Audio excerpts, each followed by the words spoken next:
Assalamualaikum warahmatullahi wabarakatuh. Alhamdulillahirabbil alamin wa bihi nasta'in ala umuri dunya waddin. Wassalatu wassalamu ala asyrafil anbiya'i wal mursalin wa ala alihi wa sahbihi ajma'in. Amma ba'd.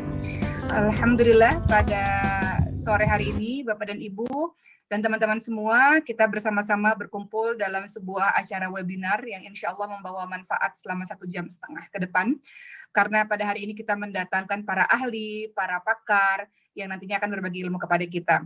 Dan tentu saja sebelum kita mengenalkan satu persatu pembicara kita pada hari ini, teman-teman sekalian, ingin sekali saya sedikit sebelum kita menyapa ya, sedikit berbagi bagaimana kondisi kita pada saat ini, bahwa hampir 7 bulan lamanya kita semua berada di rumah, kemudian dampaknya adalah anak-anak juga atau para peserta didik, para pelajar juga school from home, dan akibat berikutnya adalah banyak guru-guru yang kemudian membuat bahan ajarnya dengan secara online dan kemudian akhirnya diupload di YouTube. Dan tentu saja ini menjadi peluang pada akhirnya nanti banyak sekali guru-guru yang menjadi YouTuber juga.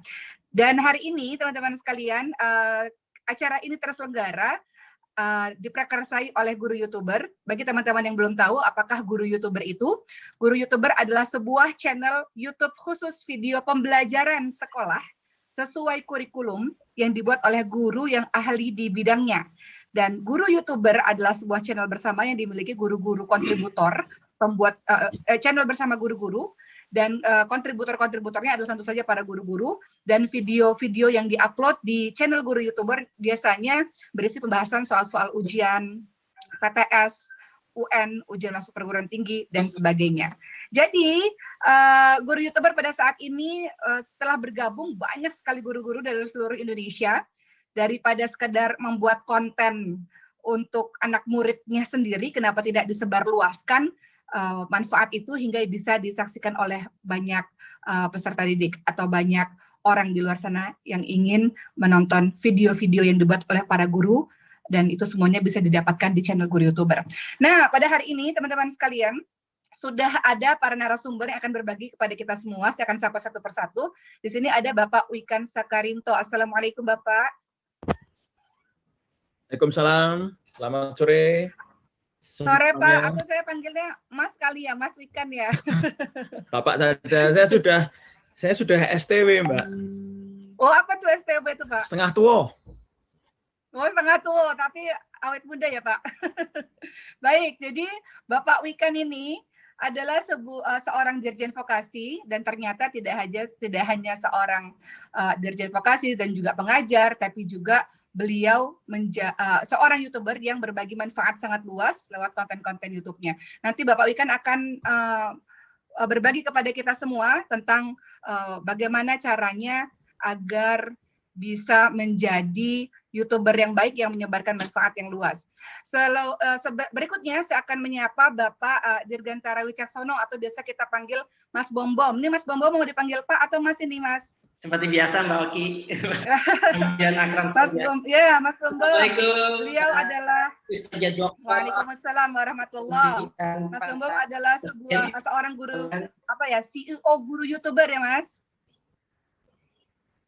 Siap. Dan beliau juga adalah dosen di beberapa kampus, salah satunya di Universitas Negeri Jakarta UMJ juga ya. Dan beliau nanti akan membahas mengenai peluang dan tantangan menjadi guru YouTuber seperti tema kita pada hari ini. Kemudian pembicara yang ketiga saya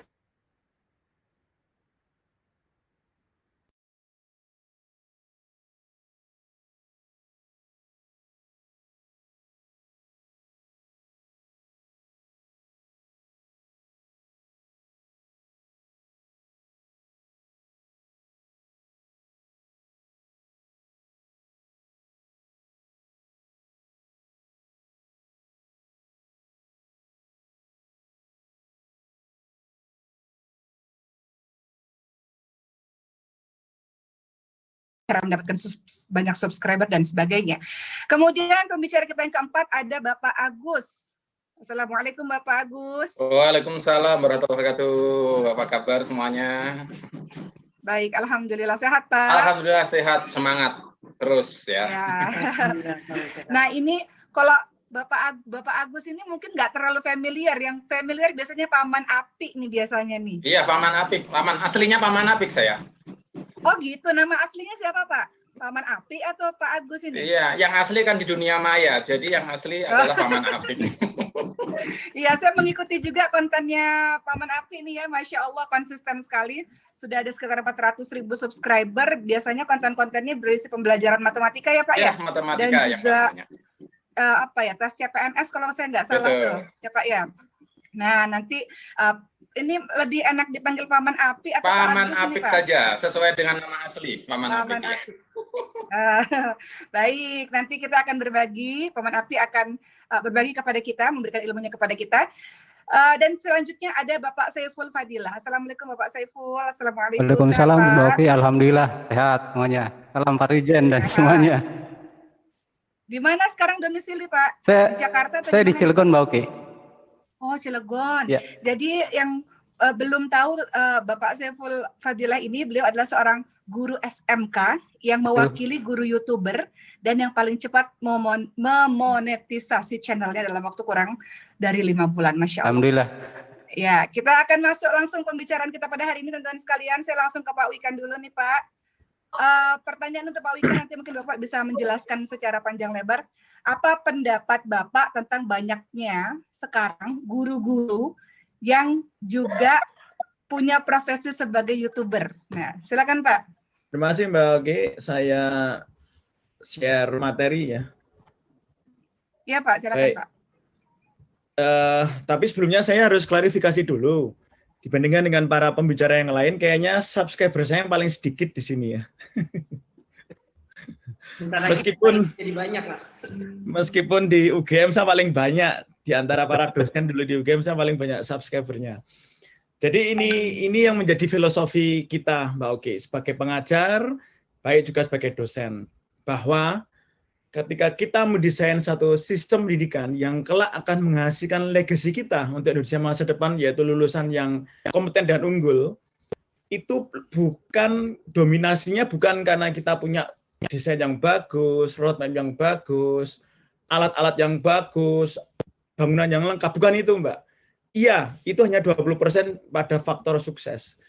Dalam kebijakan pendidikan vokasi di Kemendikbud, kami meyakini bahwa SMK atau sekolah apapun lah akan maju itu lebih bukan karena punya uang untuk beli alat atau beli peralatan, tapi lebih pada manusianya, mindsetnya.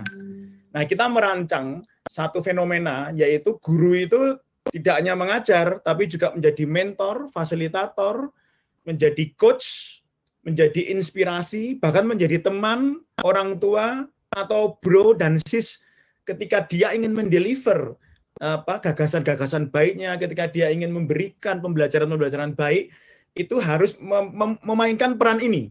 Tidak hanya guru itu atau dosen itu hanya mengajar saja. Nah, di mana mereka hidup? Bukan di kelas, Mbak.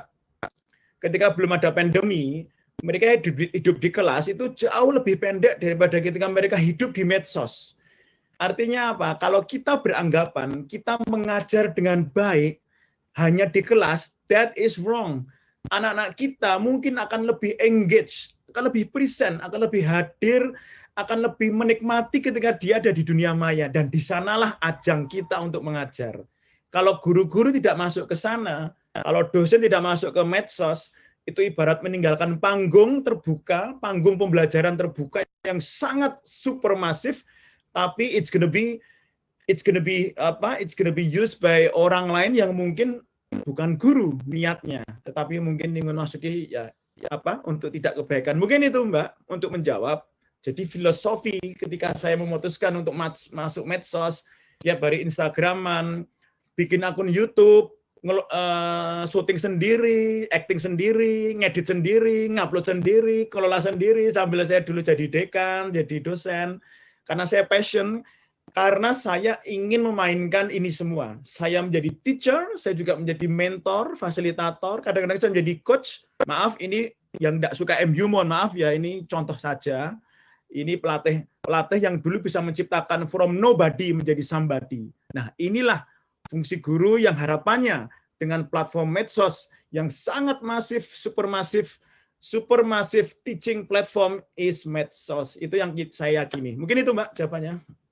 Jadi Bapak ini ya Pak mendukung dan menggerakkan orang-orang juga nih, khususnya pada para guru-guru supaya punya juga channel YouTube apa bergabung di guru YouTuber nih Pak, gimana Pak? Ya gini, apapun itu Mbak Oki, entah itu medsos, entah itu YouTube, entah itu mobil, entah itu apapun, itu kan alat, Mbak. Itu alat. Dan memang harus diakui, medsos adalah alat yang paling ampuh saat ini untuk merengkuh generasi milenial. Ya sudah, gunakan alat itu untuk mengajar sebaik-baiknya, tetapi ayo masukilah frekuensi anak-anak kita. Dengan menjadi masuk frekuensi mereka, maka materi pembelajaran akan lebih terdeliver dengan natural. Mereka akan menjadi pembelajar mandiri karena terinspirasi oleh kita. Bukan mereka terpaksa belajar karena disuruh belajar. Ya, Pak, tadi Bapak mengatakan bahwa Bapak yang buat materi sendiri, yang edit sendiri, semuanya serba sendiri. Sekarang sudah punya tim kah Pak? Sudah semakin banyak subscribernya, sudah semakin diseriusi misalnya? Kalau sekarang kan saya jadi dirjen.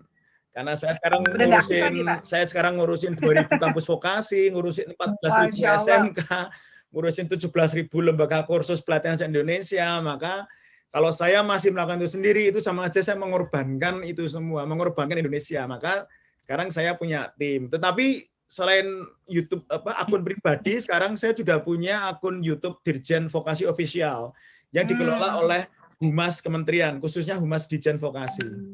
Jadi bedanya kalau yang pribadi itu Wikan Sakarinto, kalau yang official itu Wikan Strip Sakarinto. Tapi kontennya agak beda kontennya, karena yang konten yang official itu officially milik Kemendikbud dan itu tidak dimonetize. Itu nggak boleh dimonetize karena itu murni untuk mensosialisasikan kebijakan kita. Kan saya itu mengelola, kami itu Direktorat Jenderal Vokasi mengelola 7 triliun ya untuk mengembangkan vokasi Indonesia ini. Nah, dana ini kan harus terdeliver ke SMK, politeknik, kampus, vokasi, dan lembaga kursus pelatihan dengan tepat. Dengan tepat itu kebijakan kita, saya gunakan YouTube untuk mensosialisasi kebijakan-kebijakan kita. Masya Allah.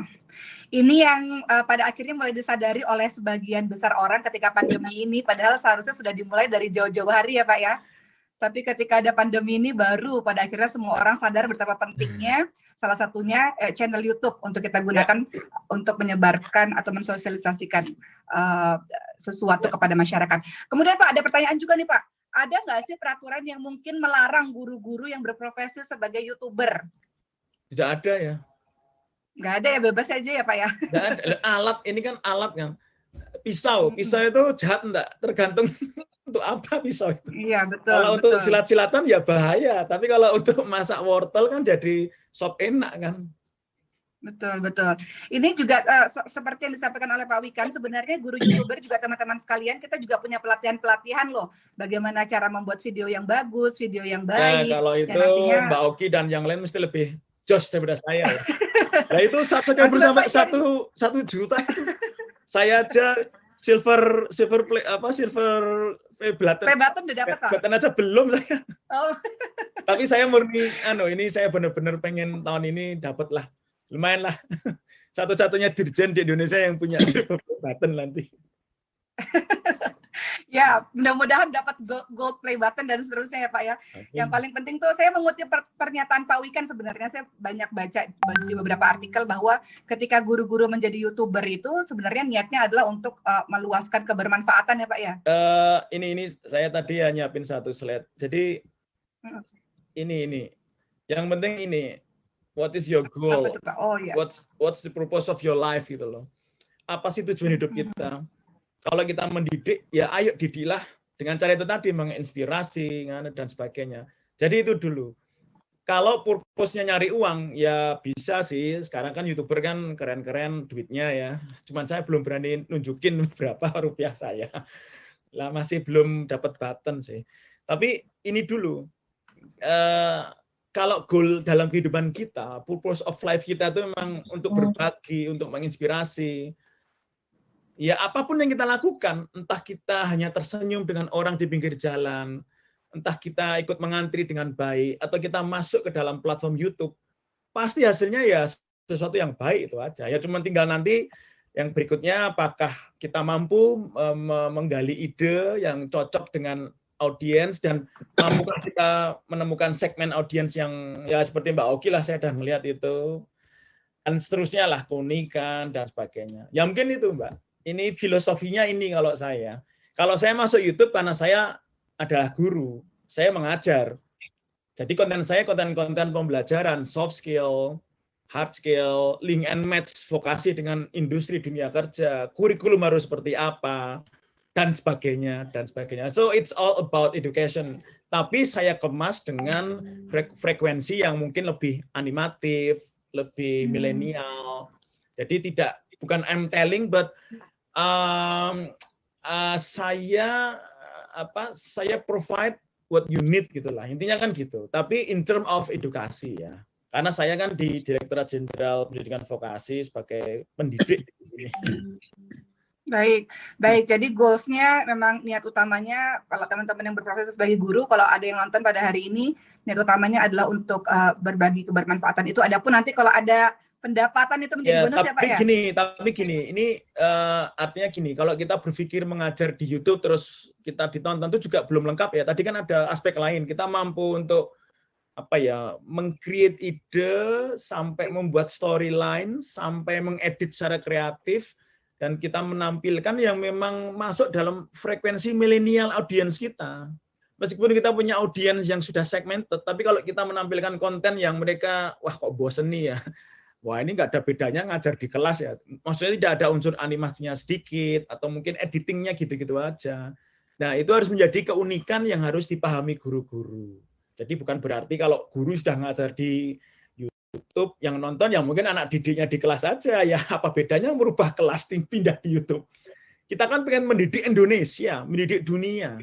Nah ini yang menonton kita itu orang yang nggak kenal kita. Nggak punya kepentingan dengan kita, kan kita kontennya mendidik, kecuali kalau ngeprank ya. Kalau ngeprank mah ya pasti laris lah kalau ngeprank untuk saat ini ya. Iya Pak ya, konten-konten ngeprank lebih laris daripada konten-konten edukasi ya Pak. Baik, Pak Wikan, kita beranjak dulu kepada pembicara berikutnya. Nanti setelah ini teman-teman boleh loh, kalau mau ingin tanya-tanya, silakan di forum chat teman-teman boleh tanya-tanya. Nanti kita akan bacakan di akhir acara pada hari ini. Kita beranjak ke, makasih Pak Wikan, nanti kita lanjut lagi ya Pak. Berikutnya ke Mas Bom atau Pak Dirgantara Wicaksono nih. Selaku CEO dari Guru YouTuber. Lagi di mana ini bertugasnya ini? Soalnya beliau orang sibuk luar biasa ini. Di mana ini? Terima kasih Mbak Oki. Ini baru selesai jadi moderatornya Bang Sandi Uno. Bang Sandi baru selesai sekali, masih pakai batik formal. Masya Allah. Nah, Mas Bom, ini langsung aja ke pertanyaan Mas Bom tentang guru YouTuber. Ini sebenarnya guru YouTuber ini, walaupun saya tadi sudah jelaskan di awal, ini sebenarnya apa sih, channel apa sih, dan kenapa pada akhirnya bergabung bersama teman-teman untuk membuat channel guru YouTuber? Silakan Mas Bom.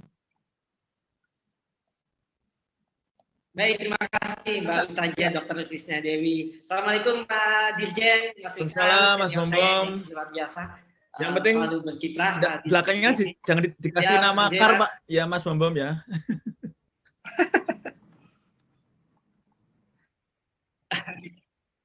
Mas. Enggak Mas. Terima kasih Pak Dirjen. Mbak Oki.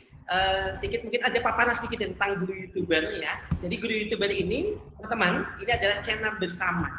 Jadi di dalam guru YouTuber teman-teman bisa ikut berpartisipasi ya, baik yang guru, di sini juga banyak yang mahasiswa ya, terutama mahasiswa dalam yang berkiprah dalam dunia pendidikan, calon-calon guru.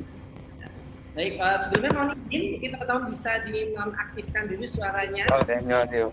Ya. 지금 기자 꼰중하기로 해서 스팅부 이름을 boleh. 해주시고 Oke. 거의 이번 주 안에 나올 것 같고요. 5개월짜리. Bapak, luar biasa. Bapak bersama Aki, terima kasih sudah bergabung bersama kita bersama di sini Oke. dalam channel atau dalam diskusi kita Zoom. Baik, kembali ke Mbak Oki. Mbak Oki, jadi guru YouTuber ini kita ada channel bersama. Kalau misalnya contoh teman-teman Oke, di sini, contoh sini ada beberapa mahasiswa saya Kamu bisa Safira ingin membuat konten YouTube ya, Safira Nurjahra, buat konten YouTube kalau saya sendiri Mbak Oki, itu lama untuk monetize-nya ya.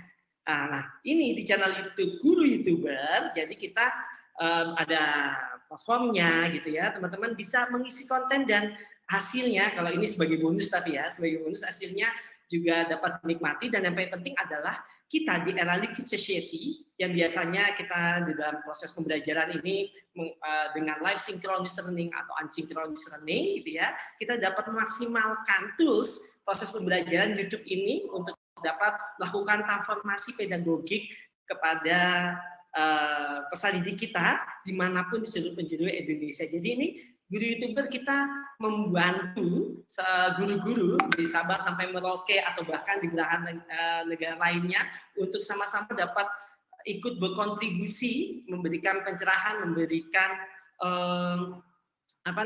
transfer of knowledge, transformasi pedagogik pada peserta didik secara asynchronous learning, terutama di dalam channel YouTube yang dapat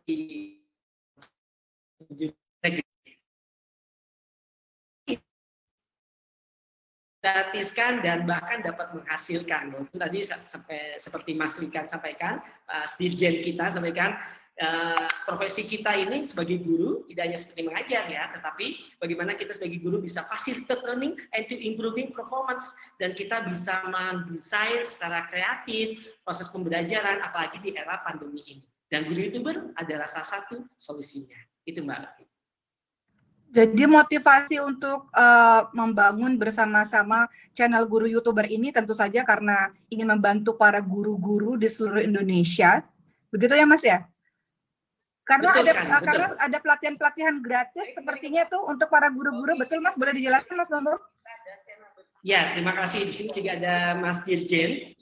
Jadi contohnya kami guru YouTuber kemarin bekerja sama dengan SMK DKI Jakarta, dengan Dinas Pendidikan DKI Jakarta, terutama di bidang SMK. Kita di sini melatih seluruh guru SMK dengan 78 jurusan, oke, jurusan, dan itu dibaliknya di belakangnya ada ribuan guru juga yang kita latih secara free untuk dapat memaksimalkan YouTube-nya atau channel YouTube ibadah ataupun yang bergabung bersama kita di channel YouTube Guru YouTuber. Dan ini pelatihan ini kita insya Allah lillahi ta'ala, kita guru YouTuber melakukan pelatihan gratis untuk para guru agar dapat mengembangkan kreativitasnya. Nah makanya Mbak Oki di sini sedikit di Mas Sudori, mungkin boleh ditampilkan Mas Sudori. Ya di situ ada bagaimana saya sampaikan di sini divide of instruction di dalam YouTuber. Jadi ada pelaksanaan nih Mbak Oki. Kita jalan kalau kita berikan kan ya Mas Bambang suaranya agak pelan ya Mas. Tapi tadi kan bukan ini suaranya, sepertinya suaranya Mas Widori ini. Boleh di-close Mas Widori? Suaranya Mas Widori ini, admin kita. Mas Widori boleh di-close? Ya bisa mungkin saling bantu mute ya teman-teman yang co-host bisa. Baik, jadi tadi Mas Bambang sudah menjelaskan kepada Mas Bambang sudah menjelaskan kepada kita ini banyak kendalanya memang begini, banyak para guru-guru yang ingin sih membuat video-video kemudian diupload ke YouTube, tapi tentu dengan bagi sebagian guru ini suatu hal yang baru, bagaimana cara membuat video yang bagus seperti apa. Ternyata dari guru YouTuber memfasilitasi bagaimana cara membuat video-video yang bagus, begitu ya Mas ya?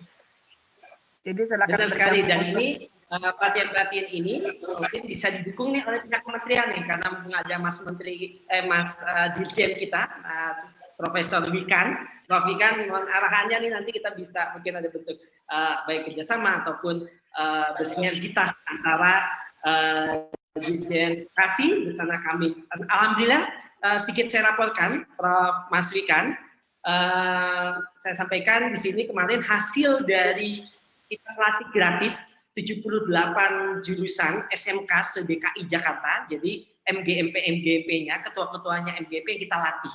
Kemudian kita latih secara free, kita bekerja sama dengan SMK di lingkungan DKI Jakarta di wilayah, dan alhamdulillah saat ini guru-guru SMK-nya dapat memaksimalkan bagaimana konten di YouTube untuk dalam proses pembelajaran, dan ini menjadi salah satu tools dalam menghadapi era pandemi saat ini ya, terutama di sekarang ini Mbak Oki, Mas Dirjen, kita menghadapi era liquid society. Yang saat ini, kalau saya di dalam slide series ini, ada tantangan digital divide dalam guru YouTuber. Jadi intinya dalam next boleh Pak Sidori, ada satu mungkin langsung ke intinya nanti. Ya, ada digital divide di guru YouTuber ini antar individu ini, khususnya para guru, seperti tadi Mas Dirjen sampaikan, ini butuh sebuah pendalaman knowledge di dalam literasi digital, dan ini guru untuk menghadapi era 4.0 dan saat ini kita sedang menghadapi pandemi menjadi sebuah solutif dalam gerakan-gerakan kita. Mungkin next, yang terakhir mungkin yang saya sampaikan next, dan di sini ada peluang dapat digitalnya. Nah, salah satunya ini mungkin karena ada Mas Dirjen di sini, mohon izin, ada peran serta dari pemerintah untuk bagaimana melakukan sinergitas dengan guru-guru dan memperkuat SDM kita.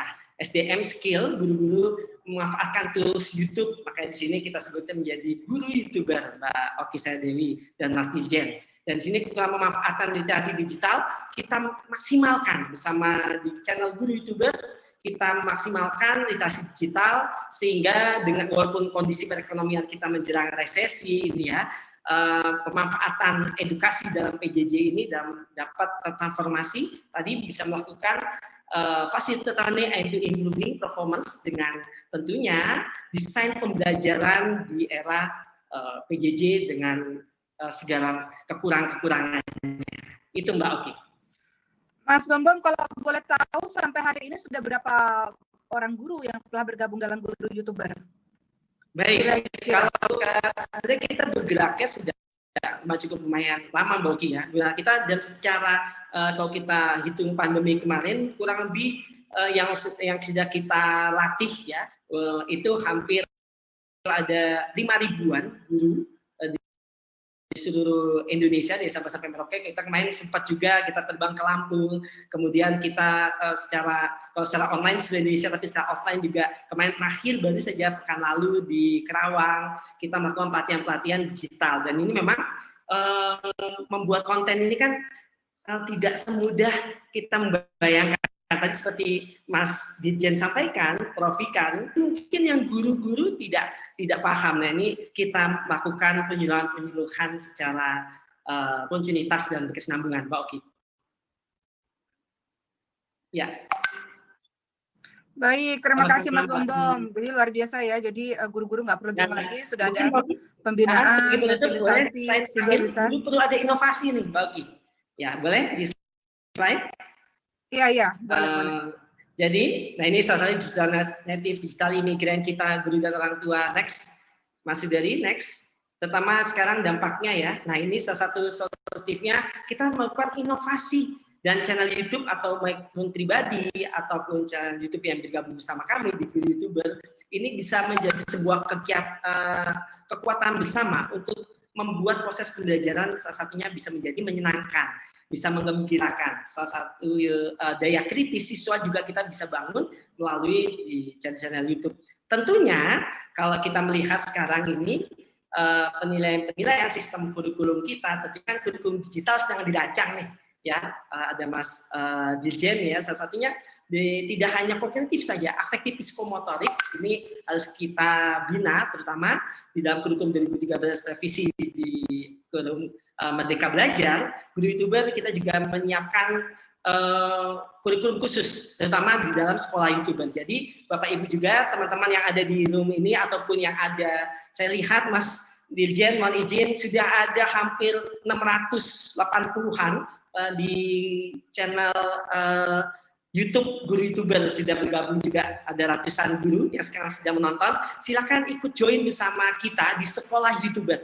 Jadi guru YouTuber untuk advokasi dan proses transfer of knowledge-nya bisa bersama-sama gabung ke Insyaallah ada guru-guru yang luar biasa, influencer-influencer. Salah satunya ini Ibu Pembina Mbak Oki, Dr. Oki Setiadewi yang akan juga mengaplikasikan ilmunya, dan adinda beliau juga Insya Allah dalam waktu dekat nih Bapak Ibu, adinda Mbak Oki yaitu Ria Ricis, Mas Dirjen Prof Ikan, adinda Ricis juga akan berbagi di dalam sekolah YouTuber. Jadi Bapak Ibu, teman-teman yang ada di room ini ataupun di channel YouTube, ada ratusan guru nih dari Sabang sampai Merauke, yuk gabung ke sekolah YouTuber. Terima kasih Mbak Oki. Saya kembalikan ke Mbak Ustazah Dr. Oki Setiadewi. Baik, terima kasih Mas Bombong.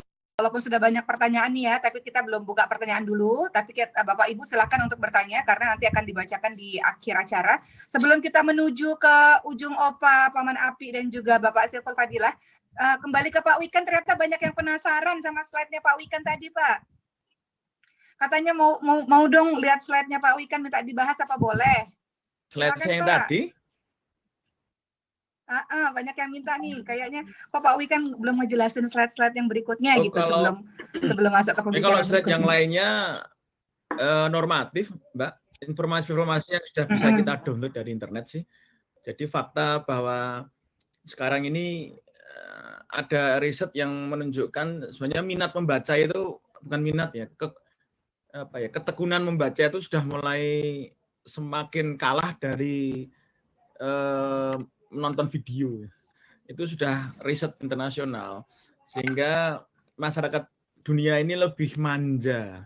Mereka membaca itu sudah tidak sekuat dulu lagi, ingin dibacain, ingin nonton yang mereka bisa tonton dengan audio visualnya lebih lengkapnya.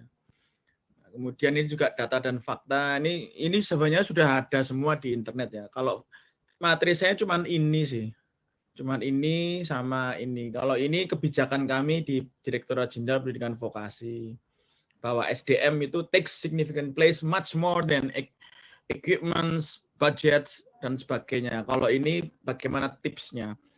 Ya, termasuk bagaimana mengedit. Jadi ada yang tanya, kalau dari pengalaman saya, ketika video-video saya beri kekuatan animasi yang interaktif, itu memang powernya jauh lebih kuat daripada kalau tanpa animasi. Jadi memang mau nggak mau belajar sedikit lah animasi, tidak hanya ngedit ya. Tapi ngedit itu yang core-nya, Mbak. Oke, saya ngedit sendiri, Mbak. Hebat, Masya Allah. Saya editor. Bagaimana membayangkan story ini taruh depan aja. Oh, ini taruh belakang aja. Oh, ini dipotong segini aja. Ini gimana? Ini memang core-nya itu ada di editor. Dan benar-benar storyline itu benar-benar membayangkan alur cerita yang nanti kalau dipindah ke kepala orang lain akan menciptakan satu rasa kenikmatan ketika menikmati konten kita. Itu harus dilatih. Kalau itu harus latihan dan dites ke orang, kasih masukan dong. Nanti bergerak lebih tinggi, ada animasinya. Kalau sudah ada animasinya itu lebih advance lagi. Tapi jangan ke animasi dulu, tapi lebih bagaimana editingnya itu. Saya pikir itu, Mbak. Kalau publikasi, promosi, marketing, saya yakin kalau yang lebih keren lah. Buktinya saya aja subscriber masih di bawah 100.000. Baik Pak, itu luar biasa nih. Ini dari Pak Wikan kita belajar sama-sama bahwa untuk menjadi seorang YouTuber apapun itu profesi sebelumnya, entah itu guru atau apapun, ternyata kreativitas itu luar biasa ya Pak. Saya cuma modal ini, Mbak. Apa tuh, handphone? Biru semua kelihatan ini Pak. Ya, ini saya cuma ngeditnya handphone. Kalau ngedit saya ngedit pakai Mac yang simpel-simpel aja. Tapi di lapangan ya, guru materi ya. Kalau mau ngevlog ya. Tapi kalau mau bikin video, tapi kalau ngevlog ya seperti Mbak Oki itu kayak ngevlog di Belanda gitu. Belandanya itu sudah menarik. Tapi ada satu lagi Mas, Pak, Mbak semuanya. Mau nggak mau, yang tua harus tahu diri. Sekarang ya, kalau ngelihat di di layar wajah kayak Mbak Oki ini ya lebih menarik daripada ngelihat wajah saya. 11-12 Mas. Udah tua, cowok lagi ya kan. Mendingan muda, cewek cakep. Nah, itu memang punya tapi tetap apapun ya, find your uniqueness. Itu yang paling penting. Selama kita bisa mencari keunikan kita yang tidak dimiliki orang lain, disitulah segmen itu ada, segmen penonton. Kalau segmen yang suka cewek cakep itu banyak, itu sudah bukan jurnalis tapi itu kawan bayi ya, itu bawaan orok kalau udah kayak gitu. Ya itu disyukuri saja. Tapi bagi yang wajahnya pas-pasan seperti saya, sudah tua, dulu waktu masih muda nggak ada YouTube. Kalau saya masih muda, masih agak berjaya gitu, udah masuk YouTube. Nah sekarang saya udah tua, baru ada YouTube ya. Saya harus menemukan keunggulan saya. Konsep-konsep pendidikan vokasi, link and match, tips. Ya saya dulu kan dari D3 kan, saya dari D3 karena nggak terima S1 Mbak, jangan berpikir saya cita-cita D3. Tapi terus bisa lanjut ke S1, terus S2 saya di Belanda, pakai beasiswa pemerintah penjajah Belanda. S3 ke Jepang, juga pakai beasiswa pemerintah penjajah lagi dari Jepang. Nah itu kan ada juga segmen yang mungkin tertarik dengan cari beasiswa atau apa. Nah itu mungkin yang orang lain mungkin belum tidak banyak yang punya. Pokoknya try as much possible your uniqueness.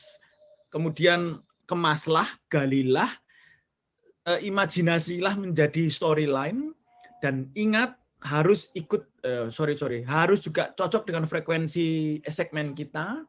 Artinya kalau saya mau cerita ngecipris ngalor ngidul tentang syarat beasiswa, tapi filmnya 1 jam, ya nggak ada yang nonton film 1 jam. Itu kayak orang tua ngasih wejangan loh. Gimana caranya dalam 10 menit itu sudah lengkap semuanya, cek editingnya, atau mungkin ya part 1, part 2. Tapi baik, itu yang mungkin yang kalau ditanya materi saya cuman itu aja sih. Maaf Bapak Ibu yang bertanya, saya agak nggak pede dengan yang subscribernya jutaan di sebelah saya ini. baik Pak Wikan, terima kasih Pak Wikan. Jadi silakan Ibu dan Bapak, teman-teman semua, adik-adik mungkin yang bergabung di sini, yang mau buat YouTube harus cari keunikannya supaya yang lainnya hanya menonton channel kita, yang